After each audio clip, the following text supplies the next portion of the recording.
Saludos a todos, apreciados y hermanos amigos. Estamos aquí, como lo había prometido, para iniciar la serie acerca de la resurrección de los muertos, un tema del que se ha hablado mucho últimamente. Entonces, lo vamos a hacer en base a lo que es la historia, la Biblia y la arqueología.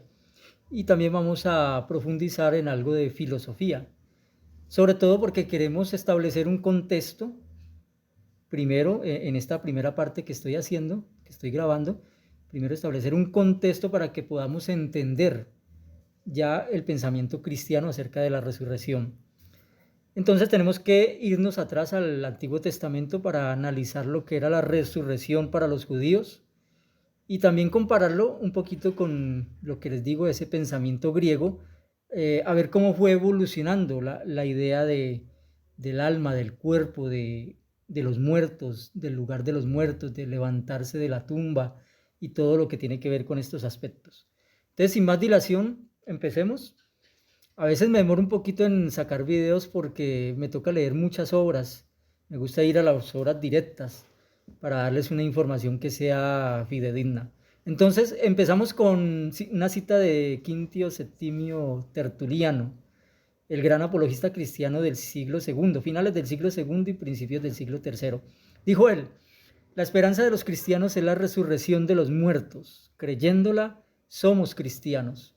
Y es que la esperanza de la resurrección es un pilar para nuestra fe. Es la base de nuestra esperanza para el futuro.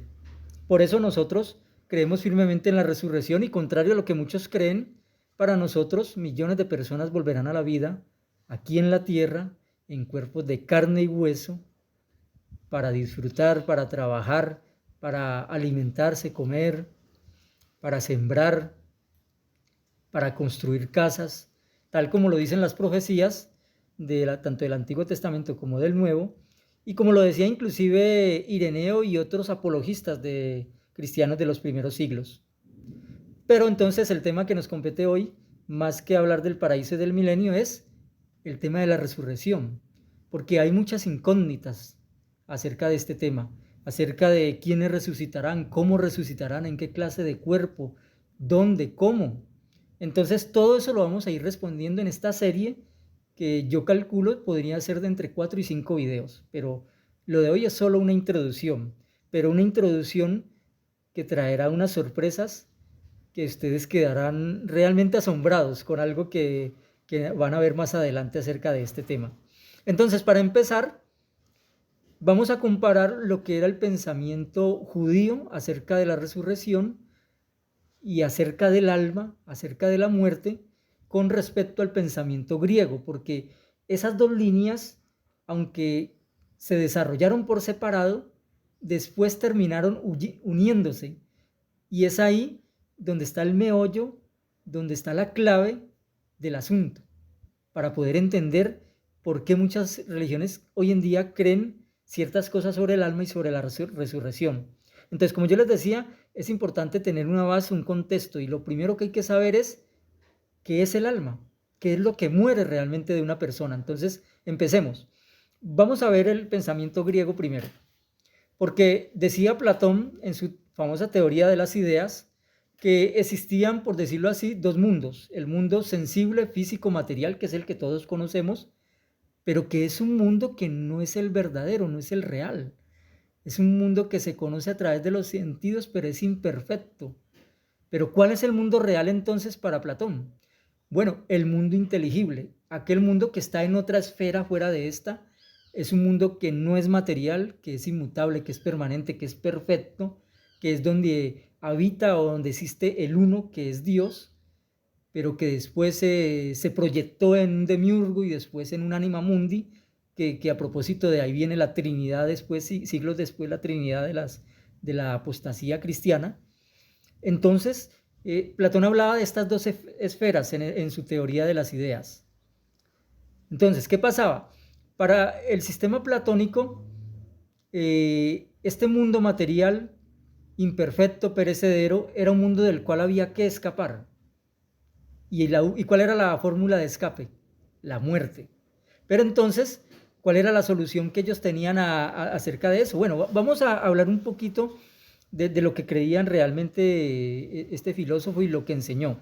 Hay que hablar también de algo, ¿no? Y es que esta idea que él enseñaba tenía ya digamos, una raíz en la antigüedad, pero ahora vamos a verla. Primero hablemos de un asunto que él mencionaba, ¿no? Entonces él mencionaba que Dios creó las almas en un pasado, por decirlo así, y que él iba mandando esas almas a este mundo. Entonces, un alma tomaba un cuerpo, ¿cierto? Un alma se desarrollaba en un cuerpo aquí material. Entonces, él ahí hablaba también de la teoría de la reminiscencia. ¿Qué significa eso? O anamnesis. Dice, la reminiscencia es el proceso por el cual el alma recupera el conocimiento que tenía en el mundo de las ideas. Según esto, el conocimiento no es algo que se adquiere por experiencia, sino que es innato en el alma humana.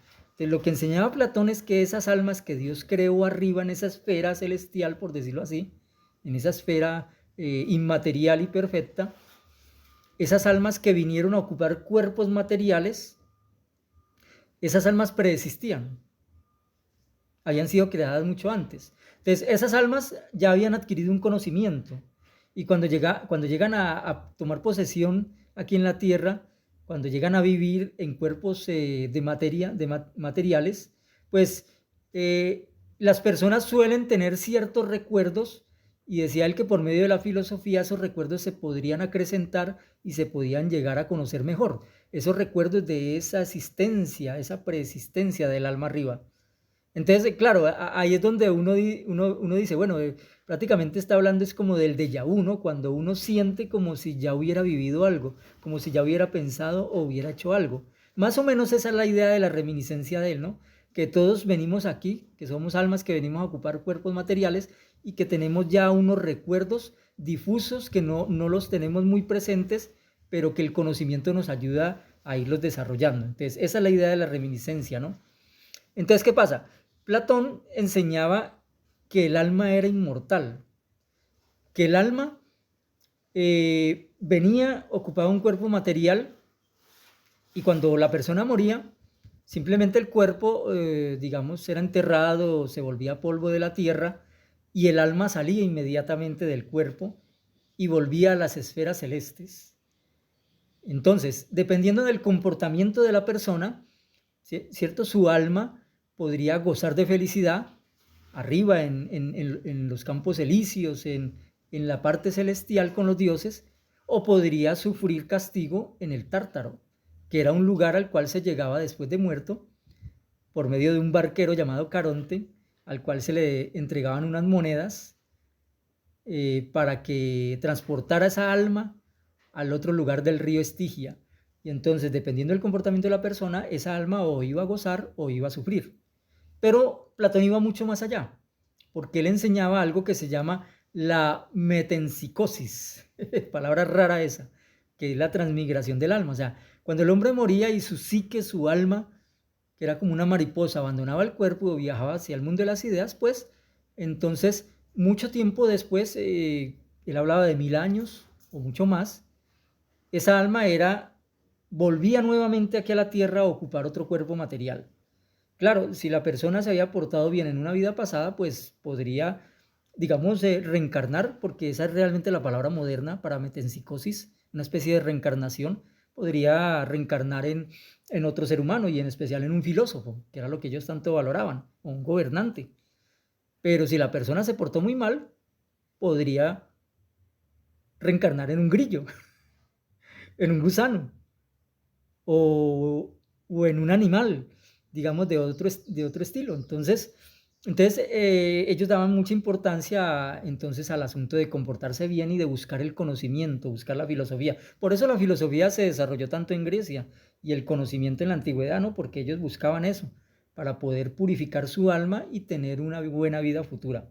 Pero entonces estamos concluyendo de que el alma inmortal es una creencia que se origina de Platón, pero Platón a su vez la heredó. Perdón, no quiero adelantarme. Platón esta idea, ¿de dónde la sacó? Bueno, en parte heredó estas ideas de su maestro Sócrates. De hecho, el libro del Fedón de Platón, donde él describe muchos de estos procesos del alma, pues es una especie de conversación cuando Sócrates está a punto de morir con sus discípulos, ¿no? Y a su vez Sócrates, mucho antes de él, hubieron otros filósofos importantes que desarrollaron estas ideas, como Pitágoras, como Tales de Mileto, que Tales de Mileto es probablemente el primer gran filósofo. Pero eso no proviene tampoco de ahí, porque eso venía mucho más atrás de los mitos y las leyendas y el sistema religioso del antiguo Egipto y también de Mesopotamia, sobre todo de Babilonia. Babilonia es en sí la cuna de estas ideas, pero no es el lugar donde nació la idea, porque si nos vamos más atrás, sobre todo a nivel bíblico, nos damos cuenta que quien ofreció, quien vendió la idea de que una persona no va a morir, de que sobrevive a la muerte, fue nada más ni menos que la serpiente original, Satanás el diablo. Fue él el que vendió la idea a Adán y Eva, les vendió la idea de que no morirían jamás. Porque Dios les dijo que en el momento en que pecaran, desobedecieran, morirían. Pero Satanás les dijo que no morirían. Les prometió inmortalidad. Y lastimosamente todas estas religiones, todas estas culturas y todos esos apologistas religiosos y grupos de hoy en día, todos se han comprado esa idea de la inmortalidad del alma. ¿Y por qué estamos hablando de esto? Porque esto tiene mucho que ver con la resurrección. Nos vamos a dar cuenta más adelante por qué. Sigamos entonces, ya vimos el concepto griego, ¿no? Que manejaba Platón. Ahora, hablemos del concepto judío, basado en el Antiguo Testamento, en la Tanaj, para los judíos, ¿no? Entonces, nos vamos a Génesis 2:7, donde se ve la creación del hombre. Dice, Dios sopló en su nariz el aliento de vida. Perdón, el aliento, sí, de vida, Neshama. Y el humano se volvió un ser viviente, Nefesh. Entonces, noten cómo el texto es muy explícito, muy claro, muy conciso al decir de que el ser humano, cuando Dios tenía ese cuerpo de barro formado, simplemente le sopló del aliento de vida, esa especie de chispa divina, para que él se convirtiera en un alma viviente. O sea, no dice que Dios le sopló un alma o le metió un alma al ser humano, no. El hombre vino a ser un alma. O sea, un alma es la persona, es la totalidad del ser, es el ser viviente, como lo traducen algunas Biblias, ¿no? Ser viviente. Entonces, de hecho, cuando nosotros vemos esa palabra nefesh en un interlineal, pues encontramos de que las varias acepciones de la palabra alma son vida, persona, ser viviente. Y es muy importante entender este concepto de que el alma es la persona completa, porque eso nos va a hacer entender el concepto de la resurrección para los cristianos. Más adelante, cuando pasemos al tema de los cristianos. Por ahora, estamos analizando lo que es el concepto del nefesh. Entonces, Génesis 2:7. Como ustedes pueden ver, algunas Biblias valeras, protestantes, y la Biblia de Jerusalén católica que quise poner ahí, pues traducen que alma, nefesh, es un ser viviente, es la persona. Pero noten cómo en Génesis 2:7 ponen ser viviente, evitan poner alma, de pronto para que muchas personas que no conocen esta terminología, pues concluyan de que el texto no está hablando ahí de alma, sino de la persona, del ser viviente. Entonces, que Dios sopló y creó un ser viviente. Entonces, cambian la palabra alma para evitar que la persona comprenda que alma es el ser. Pero resulta que esos mismos textos, o sea, esas mismas referencias las encontramos en 1 Corintios 15:45, donde Pablo hace la cita de Génesis 2:7, y ahí estas Biblias sí ponen alma. Entonces, un hermano, el que me dio a mi estudio, hace como casi 30 años, cuando empecé a conocer, él me decía que estas religiones habían arreglado un poquito Génesis 2:7, pero se les olvidó 1 Corintios 15:45. Entonces, en una pusieron ser viviente, en otra alma. Pero pues a la final ser viviente no está mal traducida, ¿no? Es más bien como la intención que tienen de evadir el concepto de alma. Y de hecho, en las religiones a las personas muchas veces ni siquiera les dicen que los animales también son almas. También Dios creó seres vivientes a los cuales les dio ese aliento de vida, que son los animales. De los animales también son almas. Lo que pasa es que la perspectiva para el futuro de un animal es diferente a la de un ser humano, ¿no? La perspectiva del ser humano está arriba, la del animal simplemente está abajo, el polvo de la tierra. Ahí queda el animal. Entonces, esa es la diferencia.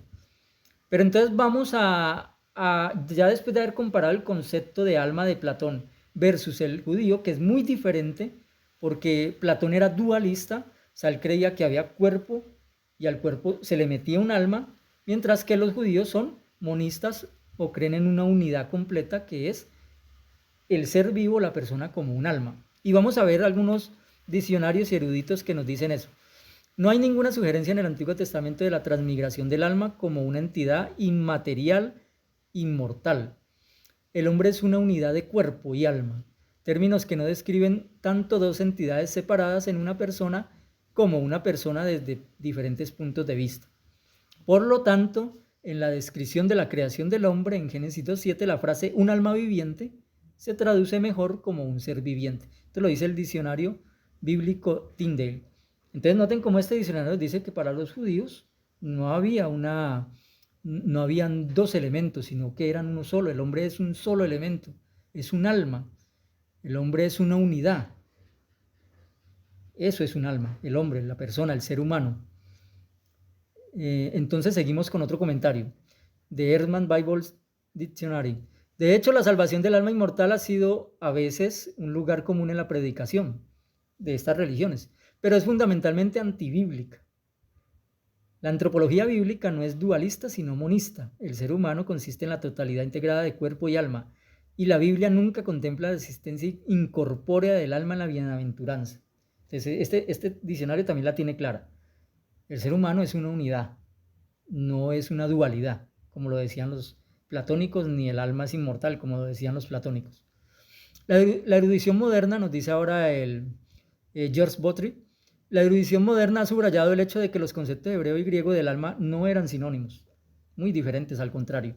Aunque el mundo del pensamiento hebreo distinguía el alma del cuerpo como base material de la vida, no se trataba de dos entidades separadas e independientes. Una persona no tenía un cuerpo, sino que era un cuerpo animado, una unidad de vida que se manifestaba en forma carnal, un organismo psicofísico. Entonces, el ser humano es una unidad, es un alma.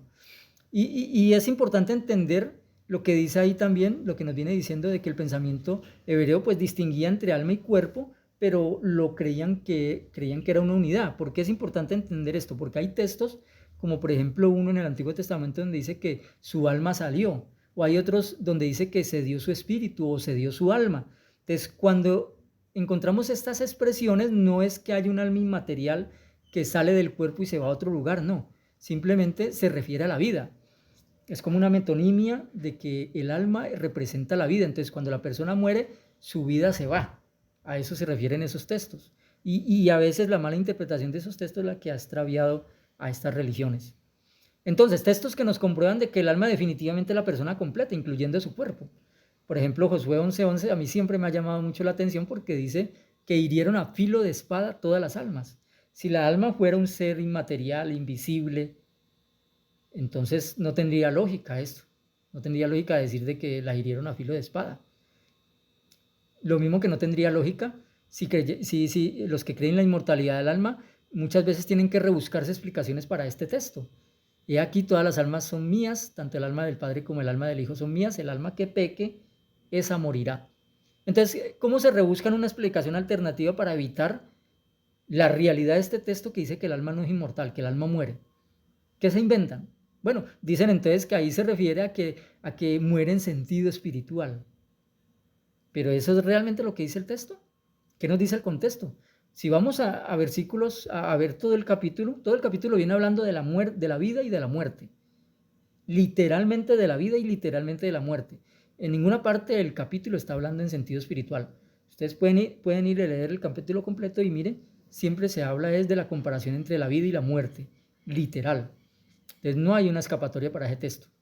Entonces, en base a este concepto de que el hombre es una unidad, ahora viene el tema de la resurrección para el Antiguo Testamento. Yo escuchaba a Adolfo Royman, esta semana escuchaba algunas exposiciones de Adolfo Royman, el gran hebraísta y filólogo de allá de argentino, pero es judío. Él es director del Santuario del Libro en Jerusalén y él es uno de los grandes investigadores de los rollos del Mar Muerto. Entonces él decía, pues son personas muy estudiosas, pero él decía que la esperanza de la resurrección solo se desarrolló ya hacia finales del Antiguo Testamento, hacia los últimos libros escritos en el Antiguo Testamento, pero que no mucho más atrás. Pero resulta que cuando uno mira, por ejemplo, el libro de Job, que es de los primeros libros que se escribieron de la Biblia, porque lo escribió Moisés. Moisés es el primer escritor de la Biblia. Encuentra uno la esperanza de la resurrección muy clara. Entonces, realmente los judíos creyeron en la resurrección desde el principio, desde el inicio. Porque dice Job, si un hombre muere, puede volver a vivir. Esperaré todos los días de mi servicio obligatorio hasta que llegue mi liberación. Tú llamarás y yo te responderé. Ansiarás volver a ver la obra de tus manos. Entonces el texto es claro. Al hablar de una resurrección, al hablar de que Job, aún en su condición tan difícil, él pensaba que Dios lo levantaría de nuevo. Entonces este texto refleja la esperanza de la resurrección de una manera muy clara. Lo mismo que los salmos, pero Dios me rescatará del poder de la tumba, porque Él me tomará de allí. Entonces aquí también hay una hermosa esperanza de la resurrección. Y también el profeta Isaías. Pero tus muertos vivirán, sus cadáveres volverán a la vida, despierten y griten de alegría, moradores del polvo, porque tu rocío es como el rocío de la mañana y la tierra devolverá sus muertos. Entonces, como yo les decía, nosotros creemos que esos millones de personas que han muerto se levantarán de nuevo, volverán de las tumbas y podrán vivir en un paraíso, en unas condiciones ideales, donde podrán trabajar, comer, donde podrán construir sus casas, donde podrán compartir con otras personas y con familiares. Entonces, nuevamente la esperanza de la resurrección se ve reflejada también en el Antiguo Testamento, como por ejemplo en Daniel 12:2, que este fue uno de los últimos libros escritos del Antiguo Testamento. Y muchos de los que duermen en el polvo de la tierra despertarán, unos para la vida eterna y otros para la ignominia, para el desprecio eterno. Entonces vemos muy claro en el Antiguo Testamento la esperanza de la resurrección. Pero combinando eso con la idea judía del alma, encontramos de que la persona muere como una unidad, como un ser total muere y va al Seol, de donde dice Eclesiastés 9:10, 9:4 y 10, de que no hay pensamientos, no hay recuerdos, no hay trabajo, no hay ningún tipo de actividad. Y la persona en su unidad vuelve y se levanta. O sea, la persona, el ser, estamos hablando de esa identidad personal, vuelve y se levanta. Y como yo les decía, creemos que millones de personas volverán aquí a la tierra, a la vida, con sus cuerpos de carne, con sus brazos, sus piernas, su boca, con todo. Y en condiciones mejores aún de las que murieron ahora. Que es un tema que vamos a hablar en el segundo video, ¿no? Les voy a hablar de qué clase de cuerpo, sobre qué es lo que se va a levantar de las tumbas, ¿cierto? ¿Qué clase de materia? O sea, ya sabemos que es materia carnal, de carne y hueso, pero qué clase de, si es la misma materia o es otra, o es nueva, o cómo es eso, o los que fueron quemados. Bueno, hay una cantidad de interrogantes ahí para responder que con Biblia, historia y arqueología se los voy a responder en el segundo video. Por ahora sigamos con la perspectiva judía. Pero vamos a hacer aquí algo especial. O sea, ya hablamos de todo lo que nos dice el Antiguo Testamento, las escrituras inspiradas hebreas acerca de la resurrección. Pero hay unos libros que son los llamados deuterocanónicos, que son de la época, digamos, intertestamentaria, se le llama a veces para los judíos, porque los judíos, al igual que nosotros y algunas iglesias protestantes, creemos de que hubieron casi 500 años donde no se escribió literatura inspirada.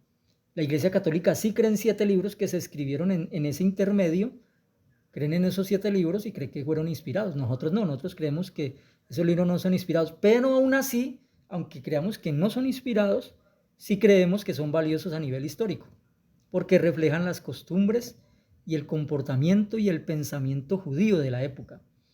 Y aparte de eso narra parte de la historia del pueblo de Israel en esa época. Entonces vamos a ver un libro muy especial a nivel histórico que se llama el libro de los Macabeos. Entonces, en el segundo libro de los Macabeos, capítulo 7, se habla de un martirio de 7 hermanos y de su mamá. O sea, un rey inicuo como Antíoco IV, que invadió tierras bíblicas, tierras de Israel, y mostró un yugo y una vara muy fuerte, pues se encontró con resistencia judía. Pero a su vez este rey practicó mucha crueldad. Y esta historia es muy triste realmente, tengo que decirles. Es una historia muy triste porque fueron estos 7 hermanos y esta madre fueron torturados y asesinados vilmente por este rey inicuo. Pero entonces Lo interesante es cómo estos 7 hermanos y esta mujer fueron valerosos y mostraron el pensamiento judío acerca de la resurrección, cómo tenían de claro ese pensamiento. Entonces vamos a leer en ese capítulo 7 de 2 de Macabeos lo que es, bueno, ¿qué estaban haciendo aquí? Estaban matando uno por uno estos hermanos, pero primero les cortaban las manos, le cortaban la lengua, o sea, por eso le digo una historia muy triste. Entonces dice, después de esto castigaron al tercero, aquí ya iban por el tercero. Presentó la lengua tan pronto como se lo mandaron y extendió sus manos con intrepidez. Como quien dice, mátenme, córtenme las manos, córtenme la lengua, hagan lo que quiera, pero yo me mantendré firme a mi Dios, al único Dios verdadero, al Dios de Israel.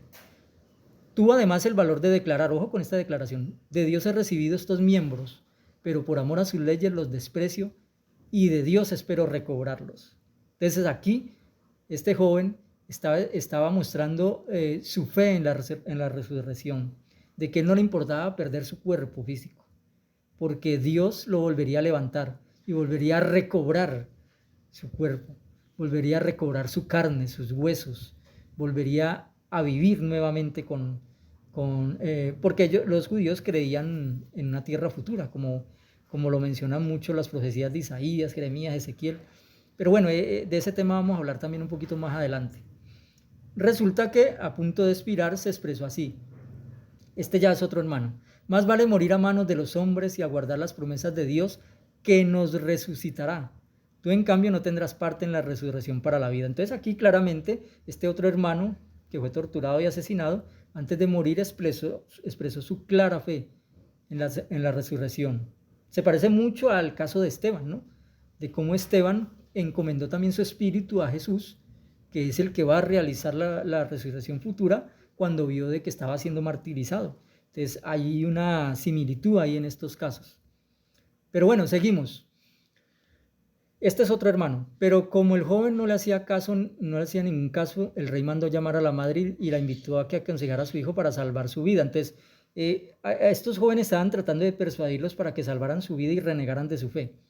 Entonces, este rey inicuo, muy hábilmente, cogió a la mamá y le dijo, convénzalo de que salve su vida, pensando de que la mamá le iba a decir, hijo mío, piénsalo bien, no, por favor, no te dejes matar. ¿Y qué hizo la madre?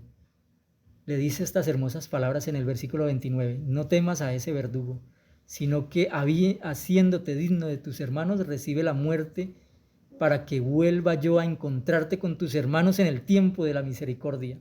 Entonces estas hermosas palabras de esta mujer le dijo a su hijo que no importara, que se mantuviera firme, que si morían ellos, volverían a reencontrarse en el tiempo de la misericordia, o sea, en el tiempo de la resurrección. Entonces, esto nos trae a la imagen aquellos videos que vemos en las asambleas, vemos en las reuniones, aquellas imágenes que vemos en nuestras publicaciones, de cómo los muertos se levantan de las tumbas, se levantan de la tierra y se funden en un abrazo con sus familiares. ¿Cuántos de nosotros no anhelamos entonces ver ese reencuentro? Y mire, es impresionante cómo esa fe que nosotros tenemos en la resurrección, de reencontrarnos con nuestros familiares, se ve reflejada en un texto de hace 2200 años. Imagínense, los judíos creían exactamente en eso que estamos enseñando.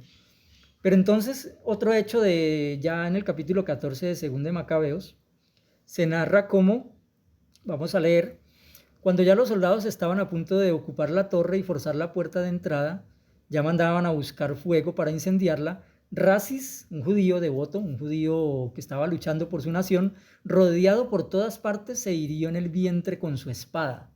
Entonces se hirió en el vientre con su espada. ¿Y qué hizo este hombre? Ante la amenaza de este ejército invasor que estaba ocupando las tierras de Israel. Dice el 42, prefirió morir valerosamente antes que caer en manos extrañas y sufrir ultrajes indignos de su noble origen. Este hombre prefirió el martirio, prefirió abrirse el vientre a ser atrapado por estas personas. O sea, en este momento no voy a decir si fue correcto o no lo que hizo. No, lo que estoy diciendo es que este hombre realizó algo que es de valientes, ¿no? No estoy diciendo si es correcto o no, pero es tremendamente, hay que tener mucho valor para hacer eso. Pero lo que a mí me llama la atención es lo que dice a continuación, lo que hizo a continuación. No había muerto todavía y encendido en valor, se levantó a pesar de la sangre que perdía por todas partes y de sus otras heridas y atravesó corriendo la tropa. se detuvo sobre una roca abrupta, y allí casi sin sangre se agarró los intestinos con ambas manos y los arrojó sobre la muchedumbre, y así, invocando el nombre del Señor de la vida y del Espíritu, para que se la devolviera un día, dejó la vida. O sea, qué dramática esta historia. Este hombre se abrió el vientre, cogió sus entrañas y se las arrojó al ejército enemigo y les dijo, por decirlo así, yo sé que Dios me devolverá esto. Yo sé que Dios me devolverá todo mi cuerpo, me devolverá mi vida, me devolverá en el paraíso, en el futuro, en el tiempo de la misericordia, sea la expresión que se use, me devolverá la vida y ese espíritu. Entonces, miren, ¿no? Es más, estos textos de Macabeo son hasta mucho más gráficos acerca de la resurrección que los mismos que vimos en el Antiguo Testamento. Pero lo que sí vimos y confirmamos es que la resurrección se menciona en la Biblia desde casi el primer libro. Desde el primer libro se menciona la resurrección. Y aparte de eso, hubieron 3 resurrecciones en el Antiguo Testamento, ¿no? De parte de los profetas Elías, Eliseo y otro por ahí. Entonces ya vemos de que hasta el siglo II antes de llegar Cristo, los judíos tenían esa esperanza de la resurrección todavía muy arraigada. Y de hecho, en la época de Jesús también muchos judíos tenían esa esperanza en su mente. Por ejemplo, los fariseos creían en la resurrección, como nos dice el Nuevo Testamento. Y aparte de eso encontramos la narración del caso de Lázaro y sus hermanas.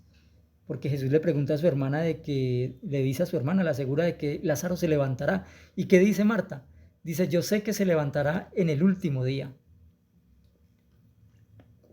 O sea, Marta, al igual que estos judíos, creían firmemente en la resurrección, en que los muertos se volverían a levantar, en que ese ser, esa persona, esa alma, esa unidad que murió, volvería a levantarse. Pero ya habían judíos que empezaban a no creer en la resurrección, ¿cierto? Estaban los saduceos. Entonces, estaban los saduceos y ya encontramos un poco más adelante, sobre todo hacia el año 200 después de Cristo, cómo los judíos elaboran ciertos libros para explicar las escrituras, por ejemplo, como la Misná, el Talmud y después la Cábala, donde empieza a cambiar totalmente el concepto de alma y de resurrección. Entonces vamos a ver qué empezaron a enseñar los judíos. Entonces, los rabinos del Talmud, dice la enciclopedia judaica, creían que la existencia del alma se prolongaba más allá de la muerte. El Talmud habla incluso de que los muertos se ponen en comunicación con los vivos. La enciclopedia de religión y ética indica la creencia de los rabinos en la persistencia de las almas probablemente se debía a la influencia del platonismo. Entonces noten cómo hay un giro de 180 grados en el pensamiento judío con respecto al alma y la resurrección.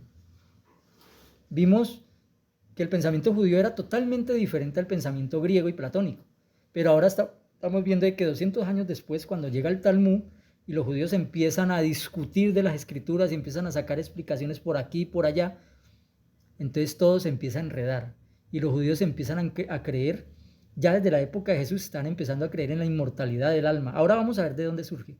Entonces empiezan a creer en la inmortalidad del alma, de que el cuerpo muere y el alma sigue viva, de que hay un más allá donde las almas están vivas, de que inclusive se pueden comunicar con los seres humanos.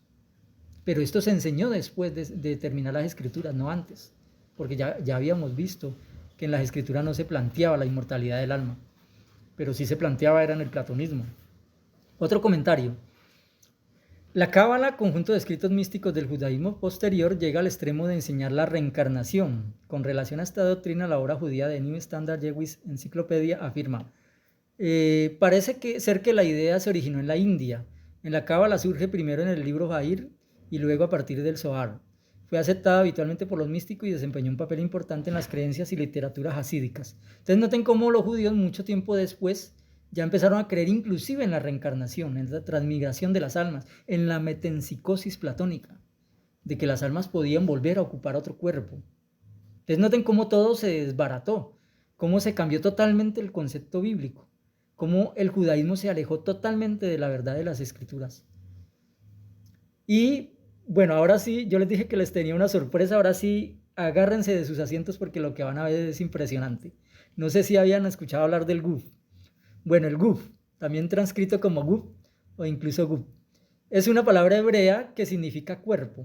En el misticismo judío, la cámara de Guf, llamada también Otzar, cámara del tesoro en hebreo, es la cámara del tesoro de las almas ubicadas en el séptimo cielo. Entonces, es una cámara donde están, como un columbario ahí, donde están las almas por allá en un séptimo cielo. Se le llama el árbol de almas. Según la mitología judía, existe en el jardín de Edén un árbol de la vida o árbol de las almas que florece y produce nuevas almas, las que caen en el Guf, cámara de tesoro de las almas. Gabriel mete la mano en la cámara y saca la primera alma que encuentra. Entonces, Laila, el ángel de la concepción, cuida del embrión hasta que nace. Entonces, o sea, noten esta locura del judaísmo, de creer en un lugar donde hay un árbol de almas. Dios creó un mundo de almas y las ubicó en este árbol, en este lugar, de donde caen, y esas almas, después de pasar por un tesoro, una cámara de un tesoro de almas, llegan a la tierra y ocupan cuerpos. O sea, en pocas palabras, según el misticismo judío y según la doctrina platónica, usted o yo podríamos ser un alma que estuvo mucho tiempo por allá en un árbol, en una cámara o en un lugar, en un séptimo cielo, en algún lugar, como alma inmaterial, inmortal, y llegó el momento en que nos llegó el turno de venir aquí a ocupar estos cuerpos, algunos más feos que otros, pero llegó el momento en que nos tocó ocupar un cuerpo aquí en la tierra. Y, o sea, que caímos de un árbol de almas. Ustedes dirán, no, pero eso no lo creen todos los judíos. Bueno, ya vimos lo que decía el Talmud, lo que decía la Cábala, o sea, son libros muy importantes para el judaísmo. Entonces, mire cómo cambió totalmente el concepto. Pero ¿saben una cosa? Les voy a explicar de dónde surgió todo esto, dónde se originó, cómo se originó, qué fue lo que pasó. Vamos que esto ya estamos llegando al final del video acerca de esta explicación. Según el Talmud, el Mesías no vendrá hasta que todas las almas hayan salido del Guf para habitar cuerpos físicos. Entonces, el Talmud inclusive dice que cuando ya la última alma que queda en ese árbol caiga, ahí llegará el fin. Esa es la idea que enseñan estos judíos. Y resulta que los judíos, si uno revisa páginas judías modernas, encuentra que todavía creen esto, ¿cierto? Todas las almas fueron creadas en el comienzo de los tiempos y son almacenadas en una cámara de tesoro celestial hasta el momento del nacimiento. Mira, una página judía, otra página judía. La Cábala enseña que cada persona, independientemente de su naturaleza o comportamiento, tiene dos almas, una divina y otra natural. Entonces, a veces inclusive la dividen, porque Platón dividía el alma también en tres, ahora esto la dividen en dos. Entonces, miren toda esta locura de lo que creían de las almas. Y la página Enlace Judío, voy a mencionar esto porque me parece muy interesante. Dice, al entrar en el mundo físico, el alma olvida todo el conocimiento que tenía previamente. Le quedan reminiscencias de ese mundo en el que vivió y por eso puede discernir, pensar, distinguir levemente entre el bien y el mal y reconocer la presencia de Dios. Sin embargo, no tiene claridad, es presa constante de las tentaciones del mundo. ¿Le suena algo eso de reminiscencias, de que el alma viene de un lugar como ser inmaterial, es inmortal y que viene como no recordando mucho? Bueno, abajo les puse lo que dice la teoría de la reminiscencia de Platón. Y si ustedes leen, es exactamente igual a lo que creen los judíos ya. O sea, los judíos se convirtieron ya en una religión platónica. Desde hace siglos se convirtieron en una religión platónica. Y no solo los judíos, después lo vamos a ver. Pero entonces, ¿dónde se originó todo esto? Este cambio de paradigma judío. ¿Dónde se realizó este cambio, este giro de 180 grados? Bueno, vamos a viajar al año 333 a.C., cuando Jerusalén invade tierras bíblicas. Entonces, cuando Alejandro Magno invade Jerusalén en tierras bíblicas. Entonces, dice la historia que él llegó a tierras bíblicas, pero también llegó a tierras egipcias y en Egipto él fundó una ciudad muy conocida en la antigüedad, muy famosa por su faro, que es la ciudad de Alejandría. Bueno, entonces, no vayan a olvidar esta ciudad. La ciudad de Alejandría es la clave, es el eje, es la ciudad eje para todo este tema de la resurrección, de la inmortalidad del alma, e incluso es el eje para el tema de la Trinidad, para el origen y el desarrollo de la doctrina de la Trinidad. No se olviden de esta ciudad tan importante.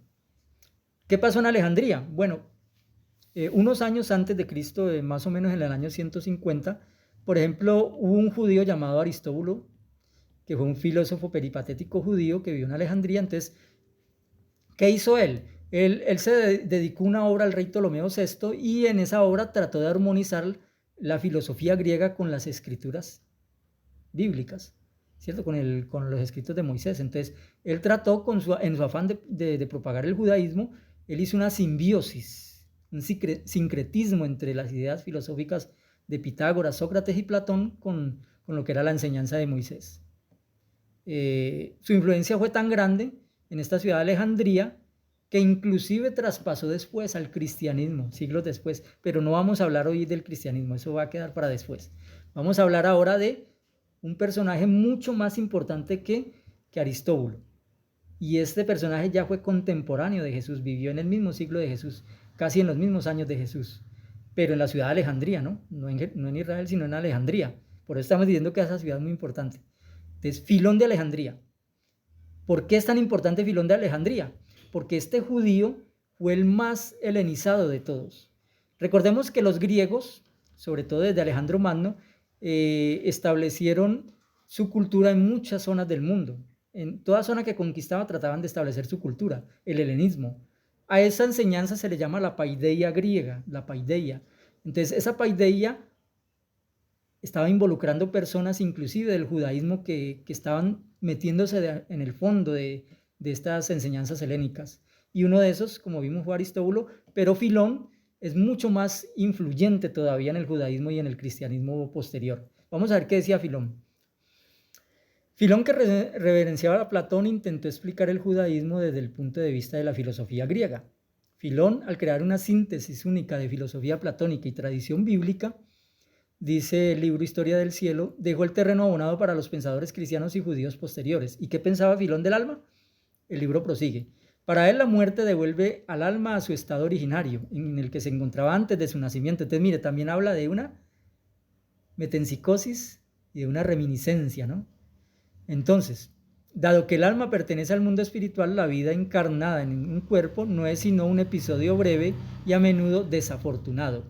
¿Por qué es un episodio desafortunado el del alma venir al cuerpo? Porque Platón enseñaba de que el cuerpo era la cárcel del alma, de que el fin de todo era liberarse de esa cárcel que era el cuerpo material. Y esta idea de que el cuerpo material es algo maligno y de que el cuerpo material es algo peyorativo, esta idea la copiaron los gnósticos un tiempo después, la primera herejía cristiana, y desarrollaron una especie de ideas que vamos a ver también más adelante en otro video. Pero por ahora estamos hablando del concepto judío, ¿no? Entonces Filón llegó con su inmortalidad del alma, llegó con sus ideas platónicas y se embebió de ellas y las compartió con sus paisanos judíos, y así la ciudad de Alejandría se llenó de platonismo, aparte de que era una ciudad griega, ¿no? Hecha por los griegos. Aparte de eso, los judíos también se contaminaron con ese platonismo. Y no solo los judíos. Más adelante vamos a ver quiénes más empezaron a creer en la inmortalidad del alma, quiénes más creen en la separación cuerpo y alma. Noten cómo se abandona esa idea de que el ser humano es un alma, es una unidad, para empezar a creer en la dualidad platónica de que es alma y cuerpo, y de que el cuerpo muere y el alma sobrevive. Eso es muy importante entenderlo antes de avanzar en el tema de la resurrección. Por eso es que yo estoy metiéndome de lleno en este tema. Entonces, ya vimos el concepto judío y el concepto platónico y cómo se desarrollaron estos conceptos paralelamente pero separados. Pero cómo después, por ciertas influencias y ciertas personas, se fueron uniendo. Los conceptos griegos y judíos se fueron uniendo hasta que el judaísmo se contaminó con ellos y también parte del cristianismo. Y vamos a ver entonces ya en el próximo video, porque hasta aquí llegamos a esta exposición del alma con respecto a la resurrección. Vamos a ver en el siguiente video acerca del cuerpo que resucitará. ¿Qué clase de cuerpo? ¿Cómo es? ¿Dónde resucitará? O sea, es otro estudio que traerá muchas sorpresas para ustedes. Entonces los invito para el próximo.